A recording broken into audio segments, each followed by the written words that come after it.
Jadi dari ombyokan itu kalau sudah selaras, yang penting sudah selaras. Kalau baru sekitar 5 hari, seminggu ataukah 1 bulan, itu belum bisa dikatakan itu katurangganya. Itu nanti baru bisa dijawab. Tapi kalau baru dapat, saya tidak bisa menjawabnya karena itu masih kondisinya stres. Kalau karena apa, yaitu tadi katurangan itu munculnya.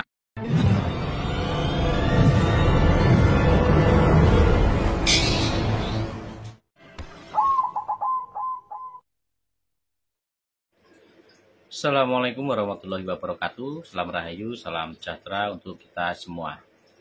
Baik kawan-kawan, selamat datang dan selamat berjumpa kembali di Wandi Cukreng yang selalu mengajak sinau bareng.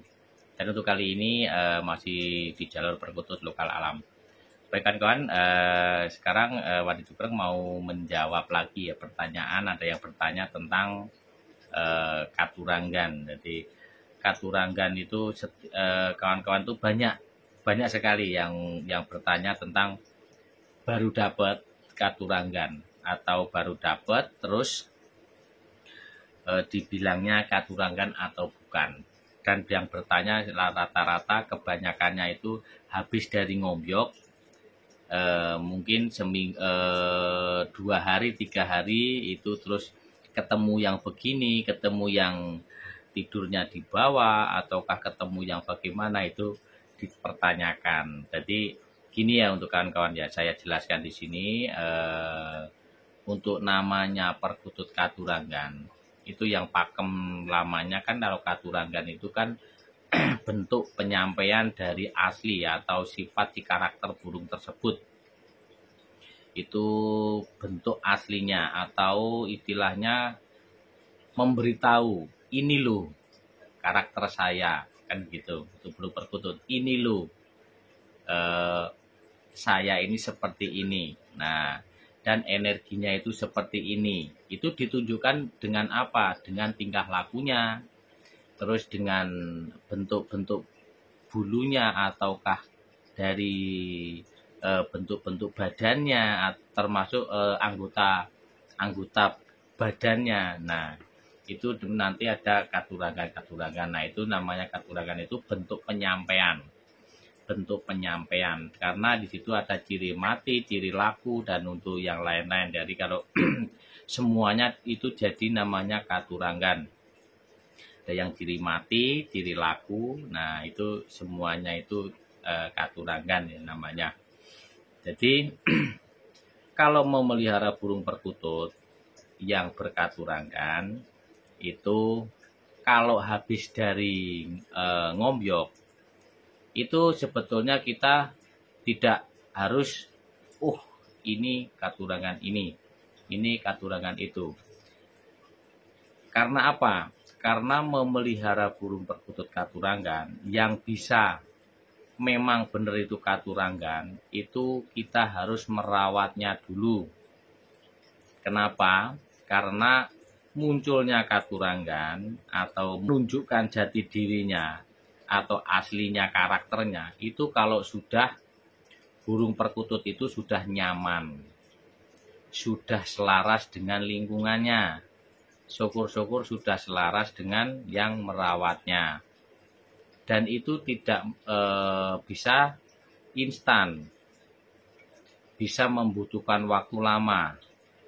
Jadi kalau cuman hanya memelihara dari khususnya untuk yang diombyokan ya, diombyokan itu kan dari alam, dari alam bebas, dijaring, dan itu kan menimbulkan stres, itu sudah pasti. Itu menimbulkan stres, dan di kesetresan itu namanya yang jati dirinya itu jadi buyar, jadi belum bisa. Kalau yang namanya ini itu, nah terus kan diambil, ibaratnya kita langsung diambil, dipelihara habis dari ngombyok, terus ternyata di sangkar ini, tapi ini ya untuk sudah di karantina ya kawan-kawan, karena ada yang bertanya ngombyok itu biar nggak mati bagaimana? Karena biasanya kalau dari ombyokan itu pasti kebanyakannya stres mati biasanya. Dimulai dari berak air, mencret, terus beraknya hijau. Kalau sudah berak hijau, berak air, mencret itu kemungkinan selamatnya memang agak kecil, walaupun bisa. Itu. Nah, kalau sudah dirawat, udah ini ngomongin yang sudah sehat ya kawan-kawan ya. Jadi dari ombyokan itu kalau sudah selaras, yang penting sudah selaras. Kalau baru sekitar 5 hari, seminggu ataukah 1 bulan, itu belum bisa dikatakan itu katurangganya atau belum. Nanti yang bisa merasakan yang merawatnya, kawan-kawan sendiri.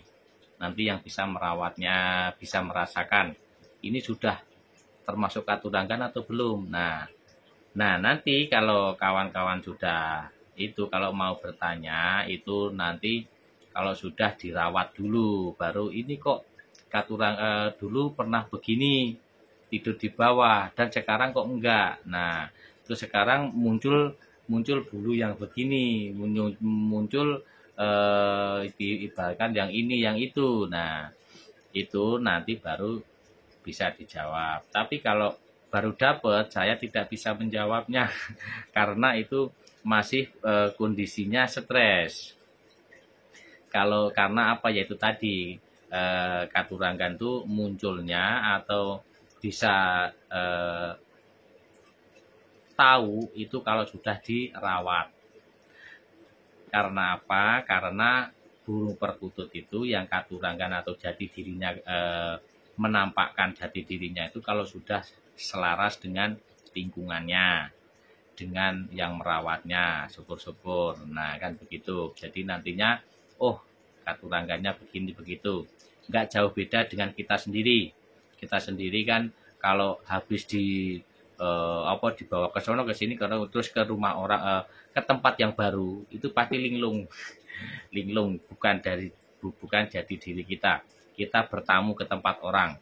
Itu pasti kita juga jati dirinya yang ibaratkan gini, orang yang arogan, orang yang nggak sopan, segala macam. Tapi kalau ke tempat orang, itu pasti ada rasa-rasa agak sopan dikit.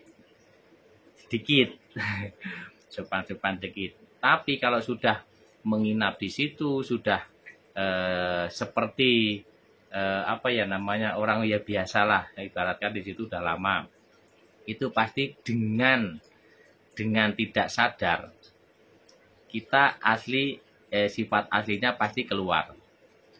Ujung-ujungnya yang tuan rumahnya, loh kok jadi begitu? Nah itu berarti sifat aslimu berarti begitu. Nah itu nggak jauh beda seperti itu katuranggan. Nah makanya kawan-kawan kalau yang mau mengetahui itu katuranggan yang bisa diambil filosofinya, dan itu juga berkaitan dengan yoni juga berkaitan. Nah, dan ini juga nggak bahas tentang kodam ya, karena kalau kodam itu burung perkutut yang sudah istimewa, sudah istilahnya ibaratkan ada 100 burung itu yang berkodam belum tentu ada satu. Kalau ada ya paling 1-2, jadi jarang ada. Paling yang beryoni yang biasanya ada. Jadi saya nggak bahas tentang yang berkodam. Tapi katuranggan yang arti untuk filosofinya. Jadi penyampaiannya tadi ya, untuk penyampaiannya itu sebetulnya ada hubungannya sama dengan yoni. Yoni dengan katuranggan itu nanti ada hubungannya. Jadi yang katuranggan jelek pun itu yoninya belum tentu jelek juga. Karena yang bisa berinteraksi dengan energi yang merawatnya itu kan energi dari yoninya. Nah, gitu. Jadi yang ada yang bilang gini, katuranggan itu ibaratkan yang buat contoh itu yang kurang baik seperti Bromo Labugeni. Nah, kita ambil dari Bromo Labugeni aja. Dari Bromo Labugeni kan katuranggan yang tidak baik dipelihara. Karena apa? Ya karena memang energinya panas. kalau memelihara bisa mengakibatkan ini, mengakibatkan buruk. Nah, tapi ada yang energinya ini bisa menyelaraskan. Nah, paham nggak? Jadi tidak semua yang dibilang itu jelek atau tidak baik, itu tidak baik juga. Jadi belum tentu jelek di saya, belum tentu jelek di kawan-kawan. Jelek di kawan-kawan belum tentu jelek di saya juga, kan begitu. Jadi tergantung dari keselarasan energinya. Ya, gitu ya kawan-kawan ya. Jadi kalau perkutut yang kayak Bromo Labogeni, Bromo Sulur atau Bromo-bromo yang lain itu memang terkenalnya dari dulu itu memang tidak baik karena tidak banyak yang bisa menyelaraskan energinya. Nah, beda sama yang katurangan biasa-biasa seperti Banyumili, terus yang lain-lain. Kalau sama Jogoboyo. Nah, Jogoboyo ini ada yang bertanya, kemarin ada tentang Jogoboyo. Baru dapat, terus tidurnya di bawah. Ditanyakan lagi, Om ini perkutut baru 2 hari atau 3 hari tidurnya di bawah. Apakah ini kalau makan dia di atas? Itu katurangan Jogoboyo bukan. Nah, saya jawabnya itu belum tentu. Karena apa? Pengetesan dari Jogoboyo itu seperti tadi. Dan saya sudah pernah bahas di video-video yang lalu, namanya Jogoboyo itu harus banyak cara pengetesannya atau cara ininya ya. Karena kalau untuk burung perkutut Jogoboyo atau katurangan Jogoboyo, itu memang kan yang seperti tadi ya, sudah selaras dengan lingkungannya. Dan bisa dilihat mungkin bisa nyampe berbulan-bulan, bertahun-tahun, berbulan-bulan sudah bisa. Dan 3 bulan, 4 bulan, 5 bulan itu sudah bisa dikatakan itu nanti kalau sudah selaras ya untuk lingkungannya. Itu dengan cara diganti tangkringan 3 kali. Nah, 3 kali diganti tangkringan, terus minumannya juga dipindah-pindah.